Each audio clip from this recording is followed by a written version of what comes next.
Ils se sont réfugiés dans la ville kurde de Tuzhormato pour enterrer 20 des leurs. Ces Irakiens, des Turkmènes chiites de la région de Kirkouk, ont vu leurs 3 villages tomber aux mains des djihadistes sunnites. Les combattants de l'État islamique en Irak et au Levant contrôlent de larges portions des provinces du Nord et de l'Est. Hier à Beiji, au 9e jour de leur offensive, ils ont pris d'assaut la principale raffinerie du pays, à 200 km au nord de Bagdad.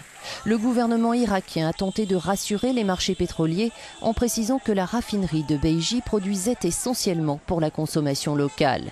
Mais l'EIIL tient ainsi une arme de poids. Dans la ville de Kirkouk, la panique s'est emparée des habitants. Craignant une pénurie, ils se ruent sur les stations-service où l'essence est rationnée. J'attends depuis 6 heures du matin, dit cet homme, pour seulement 30 litres d'essence. J'ai déjà consommé 10 litres à faire la queue. C'est une situation inacceptable. Dieu ne peut pas accepter cette situation. Seulement 30 litres en Irak, le plus grand pays du pétrole.